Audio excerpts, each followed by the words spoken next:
Hi, I'm Althea. I'm 65, a mother, a grandmother, and apparently someone who no longer belongs at her own family's table. It started with a text, not even a phone call, telling me they were keeping it small. Then I saw the party photos. My lemon bars were there, but I wasn't. My name left off the doorbell. My picture replaced on the wall. They didn't tell me I was being erased. They just did it. Quietly, strategically. And now, I wonder how long they'd been planning to replace me. What kind of family does that to a mother who gave them everything? I wasn't expecting the text, not on a Tuesday morning, not from her. My phone lit up with a message that felt like an accident at least. That's what I told myself for the first 30 seconds before the truth began to peel back. We're keeping things small tonight. Hope you understand. Althea. Althea. Not Mom. Not Mrs. Monroe. Just Althea. Like I was a coworker from a long-forgotten office job. Callista had never used my first name in family messages before. I stared at the screen, rereading it until the letters blurred. The group chat was still named Crow Family Dinner, but the family part no longer seemed to apply to me. My eyes drifted to Branson's reaction beneath the message, a thumbs-up emoji. That was all. No follow-up, no check-in, no apology, just passive approval, as if I were a logistical inconvenience and not his mother. I sat on the edge of the bed, the message glowing in my lap. I didn't cry. My body didn't react at all. But something inside me, something deep and unspoken, began to withdraw. Later that afternoon, while trying to distract myself with anything that wasn't thinking about dinner, I opened an email from a planning app I didn't remember subscribing to. The subject line read, "Your RSVP preview." At first, I thought it was a mistake. Some wedding planner must have confused me with another client, but then I saw it, the event title, the guest list, the names. There I was, Alpha M. Logistics? Misspelled? Misfiled? Misplaced? Just below, our old housekeeper, Miss Virginia, was listed as Miss Monroe, hospitality coordinator. My throat went dry. It wasn't just that they had invited her and not me. It was that they had given her my title, my name, my place. I wasn't part of the family in that RSVP. I was infrastructure. I was invisible in my own lineage. I clicked out of the email and sat there, my hand still hovering over the mouse. Even silence had a sound. This was something else. A deletion. I don't know why I went to the kitchen. Maybe habit. Maybe muscle memory from years of cooking for people who no longer seem to remember my name. I pulled out the ingredients for lemon bars, Evie's favorite. That child had adored them since she could form words. She used to call them sun squares. I zested the lemons slowly, as if every curl of rind might bring me closer to something that used to feel whole. The sugar mixed with the juice, the flour turned into dough, and still, my hands worked without permission from my heart.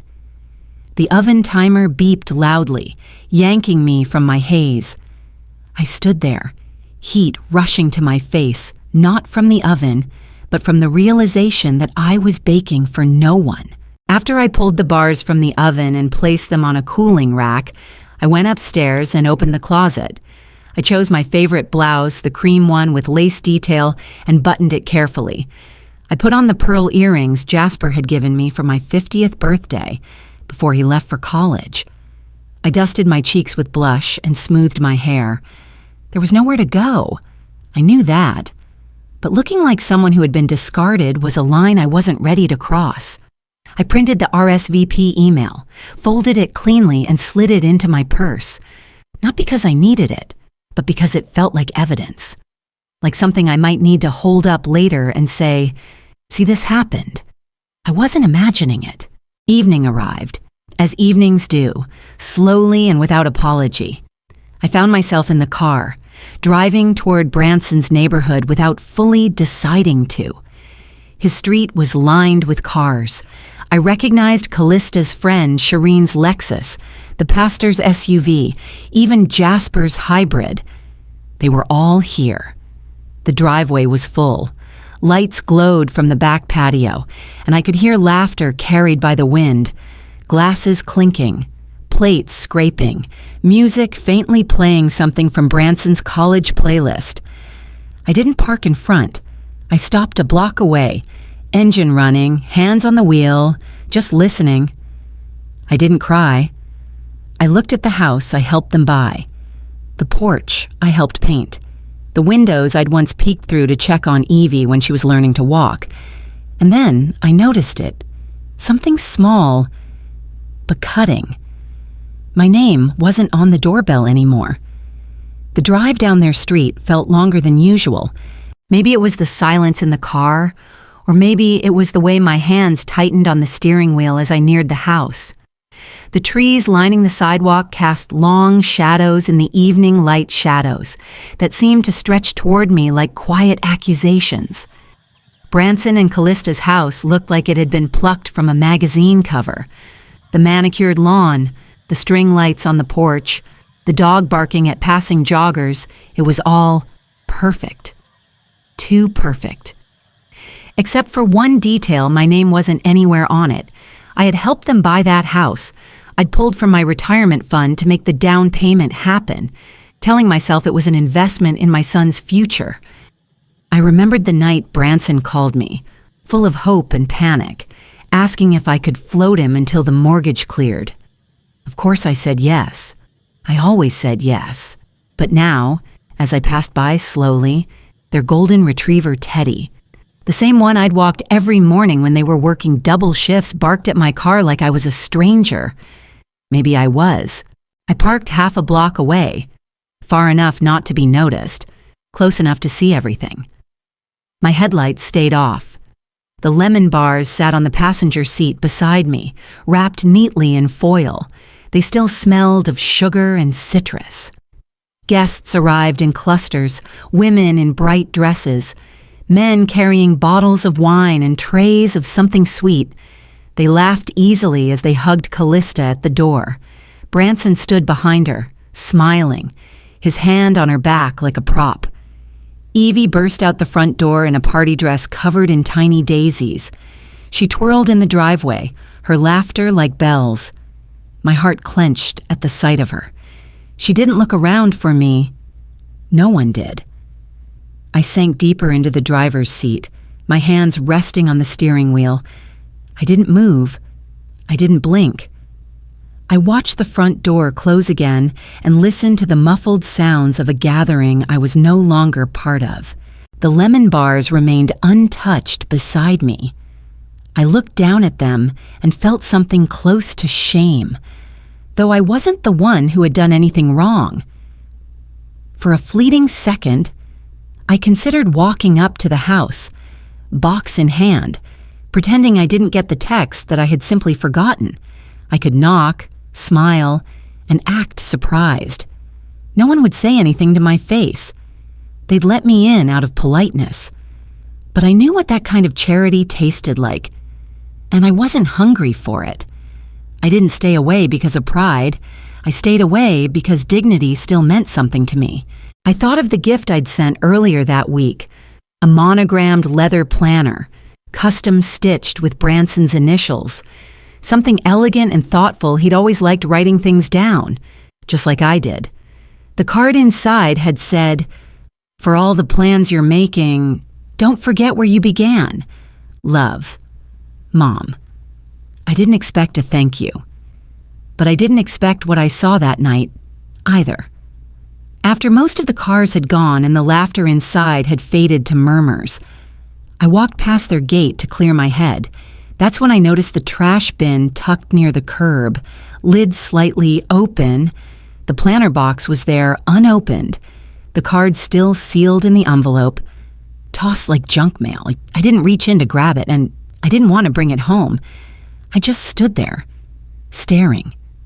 until a porch light flicked on and I backed away into the dark. As I pulled away from their street, headlights off until the last corner, I glanced up at the rearview mirror. My face looked different, somehow blanker. Not sad exactly, just faded. I whispered something, though I wasn't sure why or to whom. They've already begun replacing me. I didn't plan on circling back. My hands were steady on the wheel, but my mind wasn't finished. Something about the way the evening had closed in, the stillness of the streets I used to know by heart, it pulled me into a loop. I drove through the neighborhood like I was tracing old memories, past Mrs. Klein's house where Branson scraped his knee learning to ride, past the corner store where Reynard once bought Evie her first popsicle. I told myself I just needed closure, not confrontation, just one more glance. The car idled a block away, lights off. The lemon bars had gone cold hours ago. The planner sat unopened somewhere in a trash bin I wouldn't visit again. And yet, there I was, parked again, just out of sight. I got out and walked this time, careful not to make noise on the gravel. My shoes crunched anyway. It felt like everything about me had grown louder ever since I'd been told to be silent. The side hedge was overgrown, but I remembered the path between it and the neighbor's fence. I stayed in the shadows, ducked low, letting the bushes scratch at my arms like warnings. As I approached the kitchen window, the yellow light spilled out onto the grass. It flickered softly, warm and unassuming. If someone had passed by, they'd think it was just a quiet evening family and food. Then I heard her, Callista, laughing, that sweet, tinkling laugh she perfected in public, but rarely used with me. Her voice floated out in pieces, nothing clear, until another voice broke through. Reynard. His voice was low and steady, measured, the way he always spoke when trying to manage other people's emotions. I met with the attorney last week, he said. Callista made a soft sound approval. Sympathy, I couldn't tell. I think I'm ready to move forward, he continued. It's time. She deserves to be free, too. She's been comfortable, but she never wanted to grow. My breath caught. My fingers curled against my coat sleeve. He kept talking, calm, confident, assured. I'll talk to her this weekend. We can make it peaceful. No need to drag it out. Callista murmured something I couldn't catch, but Branson spoke next. Clear as day. You're doing the right thing. Dad, she's not the same person anymore. They weren't talking about me like I was real, like I was part of the conversation. I wasn't even a name, just an obstacle they were graciously preparing to remove. The night before, Reynard had brought me tea before bed. He'd sat beside me, his hand over mine, eyes soft with age. You've always been steady, Althea, he'd said. I remembered how strange it felt, that sudden attention, like he was memorizing me. I thought it was affection, maybe even guilt. Now, it rang false like the closing line of a well-rehearsed farewell. He'd already decided to leave. He just hadn't given me the script yet. I stepped back slowly from the window, careful not to let my shadow cross the glow. No one noticed me. No one would. I walked away, heels tapping gently on the gravel path. It wasn't rage that kept me silent. It was something colder, sharper. I had always believed silence was the space between storms. But now, I knew it could also be armor. And sometimes, it was a blade. I reached for the second mug without thinking. It was instinct, 38 years of filling 2 cups every morning, one with cream, no sugar. But today, my hand hovered mid-air, the porcelain handle untouched. I set it down gently, not out of grief, out of finality. The house was still, not peaceful, sharp, like everything inside it had heard what I'd heard last night and was waiting for me to catch up. The silence wasn't absence anymore. It was accusation. I wandered through the house like a woman visiting a memory, not her home. I paused at the hallway where Branson used to sprint barefoot, where Reynard once stood in stunned silence when I came home from surgery with a drained face and a forced smile. The hallway was narrow then. It feels narrower now. I opened Evie's old bedroom door. There was still a unicorn sticker on the closet. I remembered how she'd learned to walk in this room, hands stretched toward me like I was the only anchor she trusted. Those moments they used to mean family. Now, they felt borrowed, like a role I'd played well until someone decided to recast the part. I hadn't quit, but I had been replaced.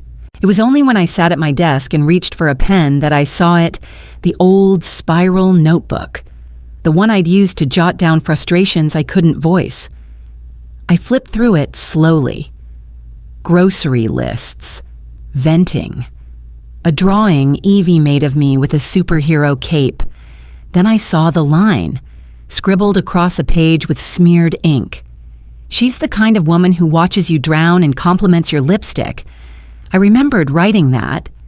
After the dinner where Callista let my casserole burn in the oven while thanking me for helping in your way, I'd written it in anger, in private.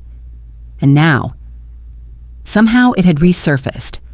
I opened my laptop. There it was, forwarded mistakenly to me that morning by Reynard, clearly meant for Callista. His words stung more than the notebook ever could.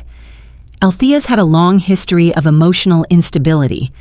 This line from an old journal captures the tone she used around you, always passive-aggressive. It's time to document things. Document. As if I were a file to be closed. I pulled the family albums out from the side drawer, not the digital ones, the real ones, with glue-stuck corners and fingerprints of Evie's toddler years. I didn't cry. I got the scissors, one by one. I found the photos that told stories we no longer lived. Branson's graduation, Christmas at the cabin, a 4th of July with Reynard in his ridiculous Uncle Sam hat. I didn't destroy them. I trimmed myself out, carefully. Each cut wasn't erasure, it was preparation. If this was going to court, I wouldn't let them use memories as a weapon. I'd disarm the narrative myself. I walked into the kitchen, empty hands, full heart, and for the first time, I said it out loud. He's leaving me, and he wants her to be the witness. It didn't echo, it landed. Not weak, not whispered, just true.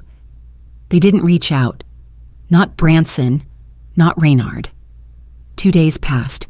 No call, no knock on the bedroom door, no trembling apology wrapped in half-hearted excuses. The silence wasn't absence, it was calculated, and I was done reading it as anything less than that. Reynard left his laptop open on the dining table, a sloppy mistake for a man who'd orchestrated his exit so cleanly. I wasn't looking for anything, but the screen glowed like a whisper, begging to be heard. The email was in plain sight. Subject line, when to tell her. Draft. Threaded replies. One from Callista. I think Sunday is the right moment. After the dinner. Let her feel part of it first, then deliver it. It's cleaner that way. Cleaner. My name Althea was used like an obstacle, like something to navigate, not someone to protect. They had debated my reaction like scheduling a root canal. There was a line from Reynard that I read 3 times before the screen blurred. She's steadier than she looks. I think she'll be hurt, but manageable. Manageable. I closed the lid, slow and quiet. It didn't matter if he heard. What mattered was that I did. Later that afternoon, my phone buzzed with a message from Branson. Don't escalate this. Mom, let's keep things calm. No. How are you? No, this must be hard. Just an instruction. A warning disguised as concern. I stared at the screen. My own son saw me not as a mother in pain, but a problem to contain. I took a screenshot. Then I deleted it. But the sting, it stayed. By 5 o'clock, I was at the kitchen counter with a stack of envelopes, a notepad, and my reading glasses pushed down on my nose. First thing I removed Reynard's name from the utility account. Electricity, water, internet. He could pay for his own comforts now. Then I gathered documents, title deeds, bank records, insurance policies. I noted what was jointly held, what was mine before marriage, and what had mysteriously shifted under his name. At the back of a drawer, I found a key labeled Unit 142B, the storage unit. I hadn't been there in over a year. The drive was short. The dust smelled like cardboard and stale plans. When I opened the unit, my breath caught. Empty boxes lined the back wall, neatly labeled, all in Reynard's handwriting. Work files, clothing, winter, photos, keep. Nothing with my name. Nothing shared. He'd been moving his life out long before he'd spoken a word. Back home, I saw them again, the lemon bars. Still on the counter, wrapped in wax paper, untouched. I had baked them for a dinner I wasn't welcome to. I stared at them for a long minute, then wrapped them tighter, grabbed my keys, and drove. The shelter was downtown, the one with the green gate and the bulletin board full of prayers. I didn't ask for a receipt. I didn't explain. I handed the tray to the woman at the front desk and turned to leave. "Would you like to leave a note?" she asked gently. I paused, then shook my head. On the drive home, my hands still on the wheel, I whispered, "Let them taste something warm, even if I never got to."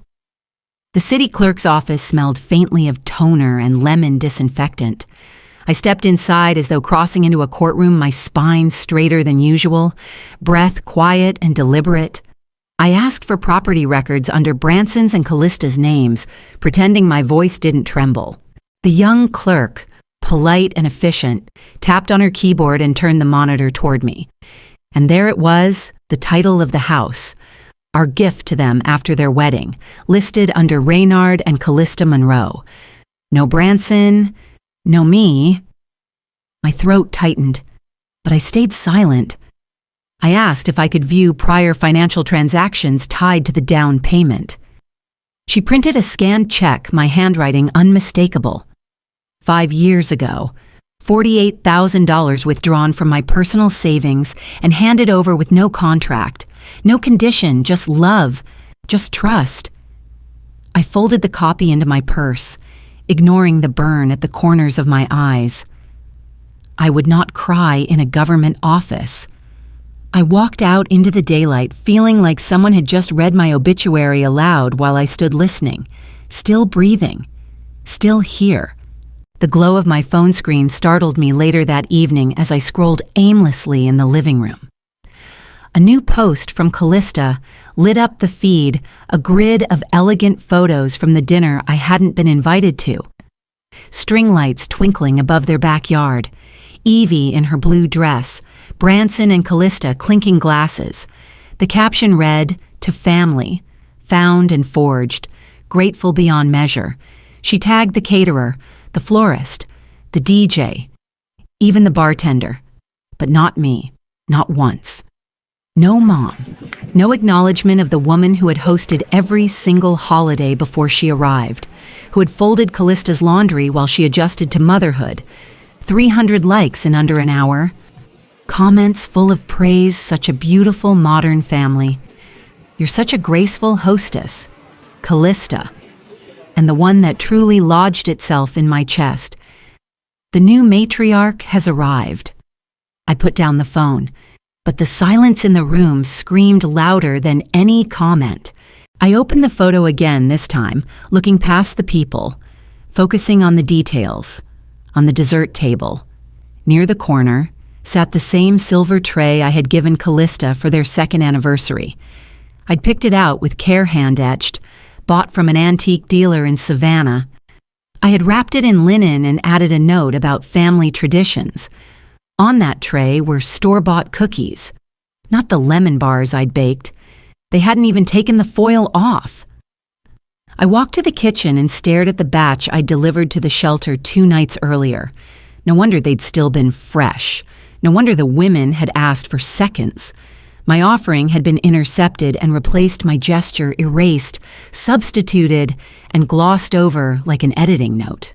The envelope sat heavy in my lap, addressed to Diane, my friend from the Women's Legal Guild. Inside were the copies, the check, the title, and the screenshots from Callista's post. No accusations, no commentary, just evidence. The weight of the envelope wasn't just paper, it was everything I'd swallowed for months, years. It was the silence I'd carried so that others could be comfortable. It was my name missing from party lists, from photo captions, from deeds. I sealed the envelope and slid it into my purse. This wasn't about revenge. It was about record keeping. After dinner, I walked through the hallway where family photos used to line the walls. Some still remained, others already boxed. My eyes caught one in particular, the housewarming party we'd hosted when Branson and Callista first moved in. Everyone was there. Reynard had made ribs. Evie, still a toddler, smeared ketchup on my blouse. I removed the frame from the wall, wiped the dust off the glass, and carried it to my room. I didn't shatter it. I didn't throw it out. I simply opened the drawer of my nightstand, slid it in, face down, and locked it. Some pictures aren't worth displaying, not because they aren't real, but because they no longer tell the truth. I didn't knock. Reynard answered the door at his brother's place, mouth already opening in default politeness before he registered it was me. That second of hesitation, of confusion trying to rearrange itself into charm, was everything I needed. "Althea," he said cautiously. "Didn't expect you." "I know," I replied, stepping inside without invitation. He didn't stop me. I reached into my bag and pulled out a manila folder. The edges were crisp, uncreased. I placed it gently on the hallway table, as if it were nothing at all. But we both knew otherwise. Inside copies of the house deed with only his and Callista's names. My personal check from 5 years ago, front and back. The amount 70% of the down payment. "I just thought you should know I didn't forget," I said, calm as ever. His eyes flickered. He didn't open it, didn't have to. I'd learned that real damage doesn't need volume. It just needs truth, delivered with no room for denial. That night, while the house was quiet and the world pretended to sleep, I walked into what was once our study. Reynard had left behind an old wooden drawer full of outdated cords and paper clips until I found something tucked neatly under a stapled stack labeled Church Agenda, a printed document titled Family Dinner, Divorce Statement Notes. I didn't cry, not even when I read the opening line. Althea and I have grown apart. This is no one's fault. Each sentence was laid out like a speech, rehearsed, polished, a performance. There was even a place for him to pause, thank Callista and Branson for their emotional support. I traced the underline with my index finger, moral backbone. That's what he called them.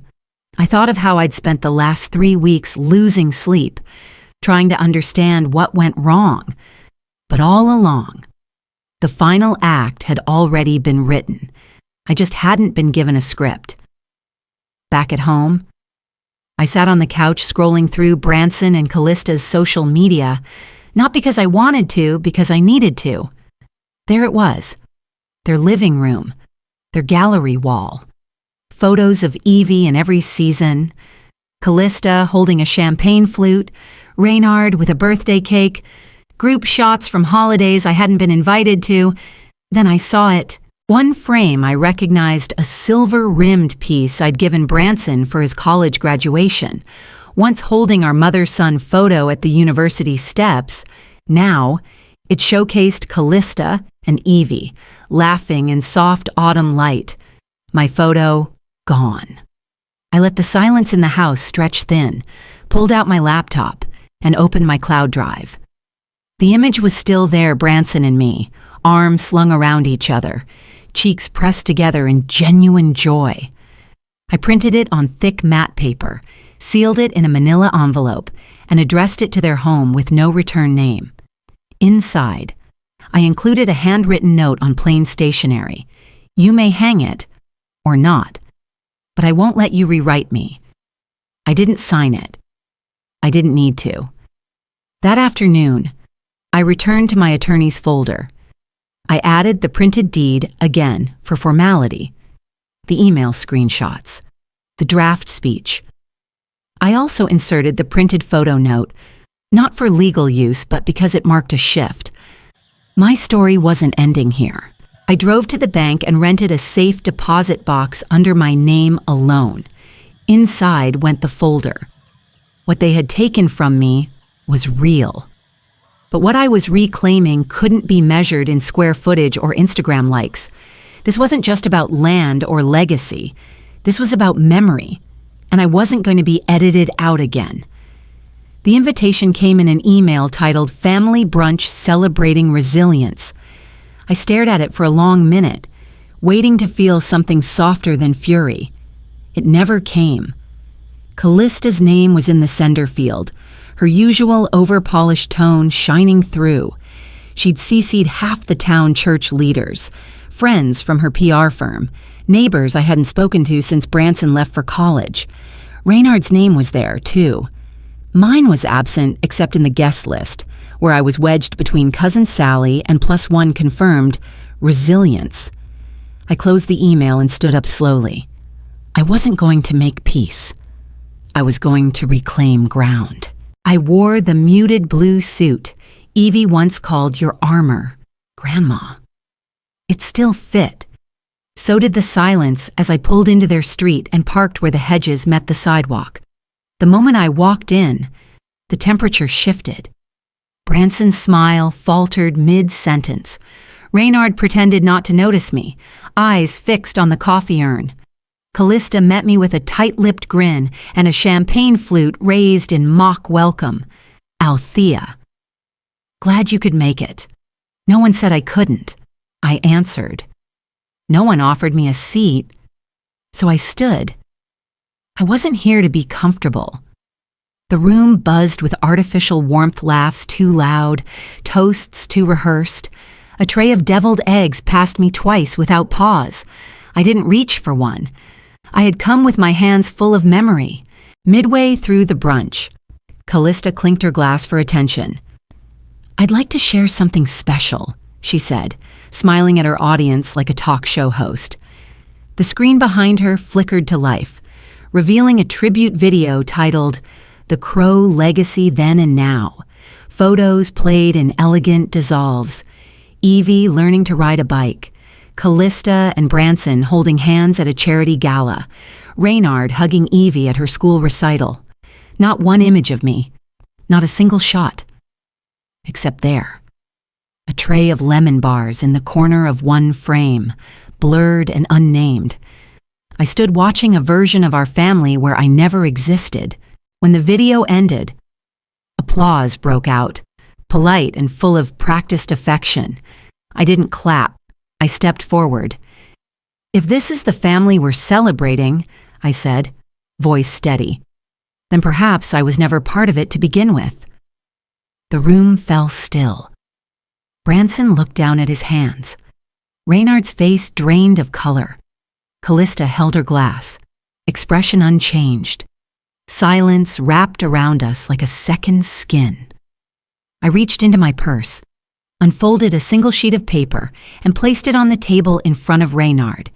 It was the forwarded email, the one where Callista had quoted my private journal entry to him, twisting my words into an accusation. I looked at him, then at her. You wanted a witness, I said. Now you've got one. And with that, I walked out, not rushed, not triumphant, just whole. The house was still when I woke up, like it had been holding its breath all night. No footsteps, No coffee brewing. No voices from another room. Just the weight of what had happened the day before, clinging to the walls like dust. I made coffee anyway, same as always. 2 scoops, filtered water. The chipped mug with the faded rose that Evie had once picked for me from a garage sale. The mug that once held stories and laughter now just held silence. I sat at the table where I used to cut Evie's birthday cake.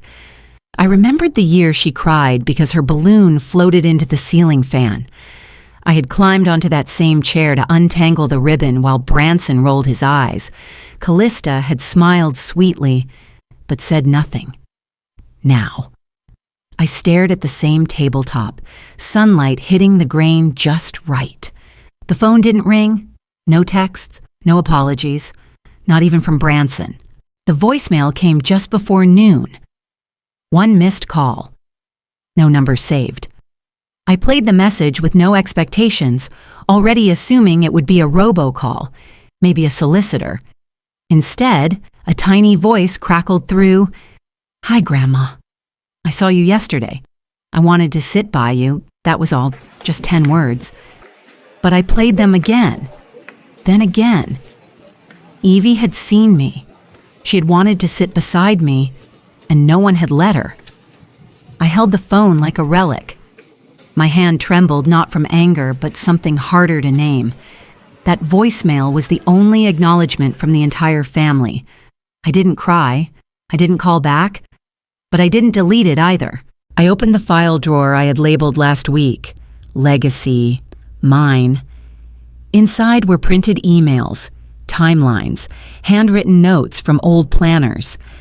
I had started sketching out events not for legal drama, but because memory needed architecture. People forget, but paper remembers. A new folder joined the rest, a draft letter.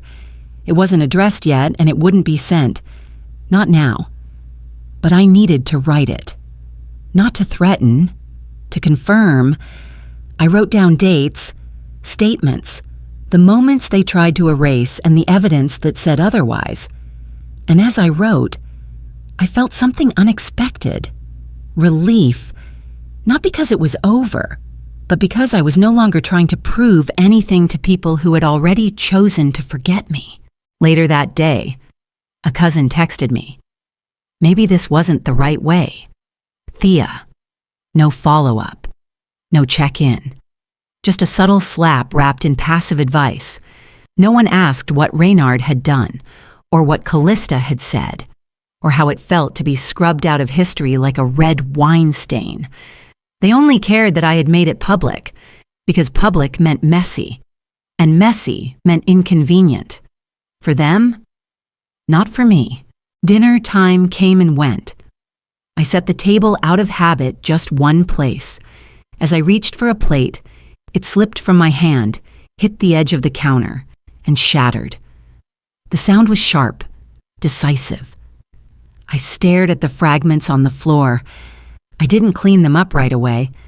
I just stood there, letting the silence settle again. And then I said it aloud just once, soft enough for only me to hear it was never about the dinner. Rebecca didn't speak at first. She simply opened the folder I placed on her desk, scanning each document with the quiet intensity of someone who had seen too many women wait too long to act. "Financial records," I said, pointing, the check, the deed, the email with the quote from my notebook, everything that's relevant. She looked up, finally meeting my eyes. "You have a stronger case than you think. Althea." I didn't smile. I didn't need to. Outside her office window, the city moved as it always did, cars stopping and starting, strangers crossing paths. But something inside me had shifted. The quiet I'd carried for years had solidified into something weightier, something usable. Rebecca slid the folder into her briefcase, then leaned back. "You didn't just gather facts. You documented erasure." I nodded. Because that's exactly what it was. By the end of the week, Callista's business profile had started to slip. I hadn't touched a thing. hadn't made a single call. But word travels, especially in curated circles where reputation is currency. An anonymous account posted side-by-side screenshots, one of her public praise of women-led legacy, and one of her deleting a family matriarch from the visual narrative. Clients pulled back. A few removed their endorsements. One magazine editor cut her from an upcoming Women of Vision feature. Rebecca called again, her voice almost amused. Image matters. Althea. She curated theirs. You're reclaiming yours. A call came in the following Tuesday, this time from the financial institution where Reynard and I had long shared accounts. Ms. Monroe, the man said, voice careful, professional. We need to inform you that Mr. Monroe attempted to reassign access to several joint assets. Due to pending legal review, the process has been paused. I blinked. I haven't filed yet. There was enough in the documentation submitted to trigger internal hold protocols, he said. You may want to proceed formally now. I thanked him and hung up. So this is what quiet power looks like. I thought, no explosions, just locked doors where someone expected open ones. That night, I listened to a voicemail from Branson. He didn't say hello. He didn't say sorry. I wish you hadn't made it so public, he said. Just that. Not even a full sentence. His voice cracked slightly toward the end, and for a moment, I thought he might turn it around, say something real, but he didn't. I pressed delete, not out of anger, out of clarity. I didn't owe anyone an explanation for my survival. When I got home, I poured a glass of water and walked to the hallway where our family photos once hung. The wall was half empty now, deliberate. I had framed a single piece, a photo of me at 35, holding Branson in my arms, the sun behind us, his curls tangled against my cheek. I had written something below it in ink, just for me. I was never invisible. You just stopped looking. I hung it at eye level, centered on the wall, and stepped back. Finally, something was in its rightful place. The envelope arrived without fanfare, hand-addressed, no return label. The handwriting was Reynard's steady, familiar, unchanged. I held it in my palm for a long while, debating whether to open it in the kitchen or by the fireplace. I chose neither. I sat on the porch instead, the air warm against my face, and opened it with the tip of my nail. Inside was a single sheet, handwritten, no preamble, no legal jargon. I never meant to erase you. It said. That was the first sentence. The rest was apology-adjacent phrases like, if I made you feel and I thought I was doing the right thing, words that were designed to sound sincere but lacked the weight of true remorse. I read it once, then again, and then I folded it carefully, slid it into a manila folder labeled Archive, Emotional, and placed it in the drawer beneath the files that actually mattered, not out of sentiment, but as proof of who he really was. Later that afternoon, I walked the paths of the botanical gardens for the first time in over a year. The same benches, the same soft rustle of leaves, but it felt different now. I wasn't escaping. I was reclaiming. I sat near the camellia trees, inhaling the earthy scent of soil and slow growth. Silence wrapped around me not as punishment, but as company. An older woman sat down beside me without asking, which I appreciated. It's warm for spring, she said. I nodded. The kind of warmth that sneaks up on you. We didn't speak again for 10 minutes, and then she stood, smiled once, and left. It was the best conversation I'd had in months. Rebecca called in the evening, her tone clipped and efficient. Reynard wants to settle. Quickly, quietly. I leaned back into the sofa. Doesn't he always? You have the leverage now, she said. We can dictate the terms. "I have one condition," I replied, a written statement from him, acknowledging my contributions to the family, the finances, the home, not for publication, just for my records. A pause. "I'll make sure it's included." And just like that, I felt something shift, not a victory, but a restoration. Not everything I'd lost, but something that couldn't be taken again. That night, I pulled the old family albums from their shelf. I didn't reach for the scissors. I didn't need to. Instead, I slid a few photos uncut, untouched, into a new album.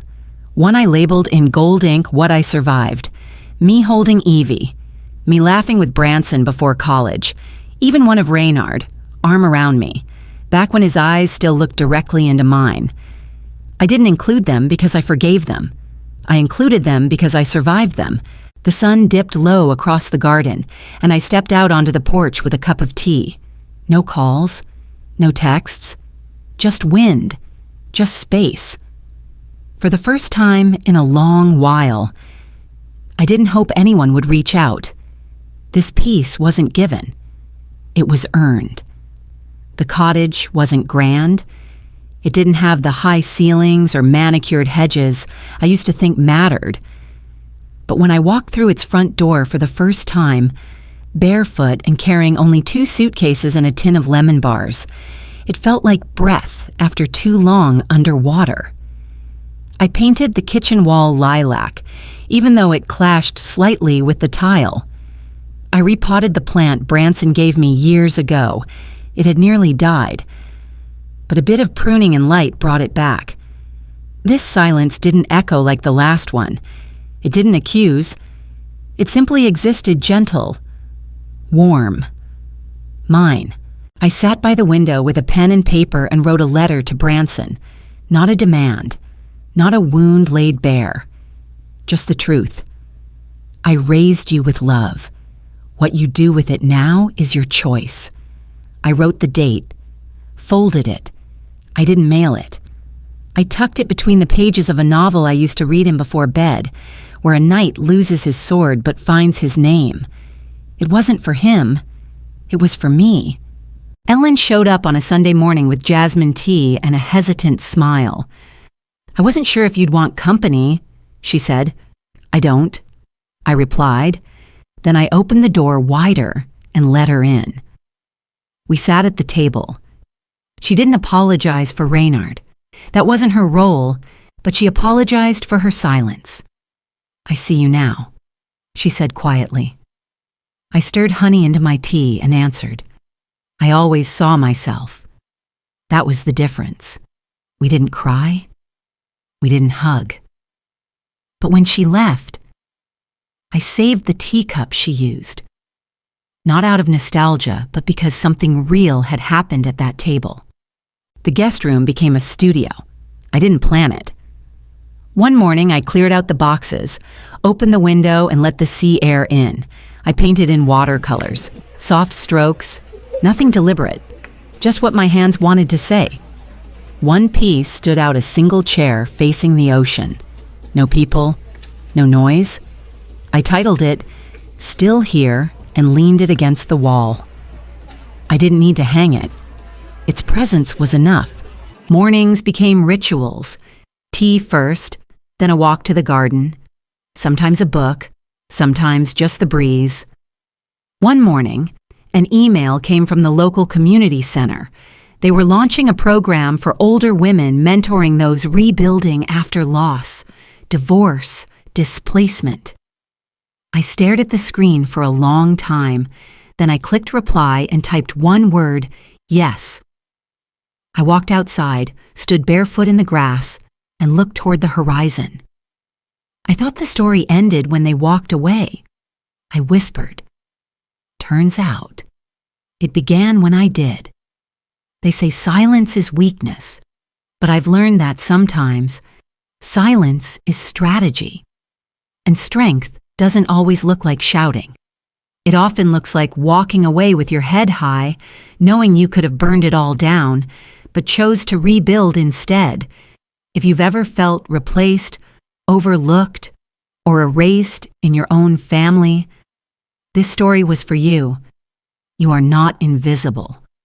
You matter even when others forget to say it. What happened to me could happen to anyone, but how we choose to rise from it, that's where the story truly begins. What would you do if the people closest to you decided you no longer fit in their version of the story? Would you stay silent or rewrite the ending? Let's talk about it in the comments. Have you ever been pushed out of your own place? What did you do? How did it change you?